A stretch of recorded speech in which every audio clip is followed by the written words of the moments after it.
তীব্র গরমে পুড়ছে দেশ, টানা খরায় নষ্ট হচ্ছে ক্ষেতের ফসল। স্বস্তি পেতে বৃষ্টির প্রহর গুনছে মানুষ। এমন অবস্থায় দেশের বিভিন্ন জেলায় বৃষ্টির জন্য খোলা আকাশের নিচে ইস্তিসকার নামাজ আদায় করেছেন ধর্মপ্রাণ মুসলমানরা। প্রতিনিধিদের পাঠানো তথ্য ছবিতে শরীফুল ইসলামের ডেস্ক রিপোর্ট।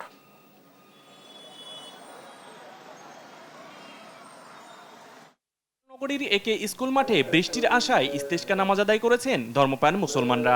এতে বিভিন্ন এলাকার ৬ শতাধিক মুসল্লি নামাজে অংশ নেন। পরে দোয়া ও মোনাজাতে বৃষ্টির জন্য আল্লাহর রহমত কামনা করা হয়।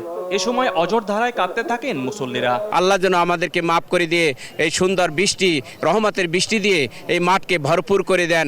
অন্যতম একটা গজবের জায়গা হচ্ছে আসমান থেকে সূর্য কিরণের মাধ্যমে মানুষকে কষ্টে নিপতিত হওয়া। বৃষ্টির জন্য সালাতুল ইস্তিসকা নামাজ আদায় করেছেন গোপালগঞ্জের সর্বস্তরের মানুষ। প্রধান ঈদগাহে বিশেষ নামাজে ২০০০-এর বেশি মুসল্লি অংশ নেয়। ভোলা শহরের বাংলা স্কুল মাঠে ইস্তিসকা নামাজ অনুষ্ঠিত হয়। এতে ২ শতাধিক মানুষ অংশ নেয়। নামাজ শেষে বৃষ্টির জন্য বিশেষ দোয়া করা হয়।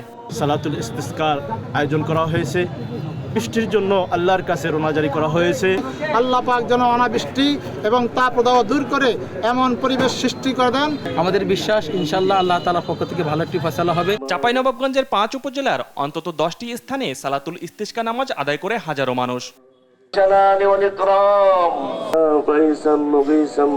বৃষ্টির আশায় ইস্তিসকা নামাজ আদায় করেন ঝিনাইদহের শোলকুপার মুসল্লিরা। নামাজ শেষে বিশেষ মোনাজাত করা হয়। বৃষ্টির জন্য অঝরে কেঁদে কেঁদে আল্লাহর সাহায্য চেয়েছেন পিরোজপুরের মানুষ। স্থানীয় তাফহিমুল কুরআন মাদ্রাসা মাঠে ইস্তিসকা নামাজ আদায় করেন শত শত মুসল্লি। এছাড়াও বাগেরহাট, নাটোর, মুন্সিগঞ্জ, শেরপুর, পঞ্চগড় ও মানিকগঞ্জ সহ দেশের বিভিন্ন এলাকায় ইস্তিসকা নামাজ অনুষ্ঠিত হয়। শরীফুল ইসলাম, নিউজ ডেস্ক, দেশ টিভি।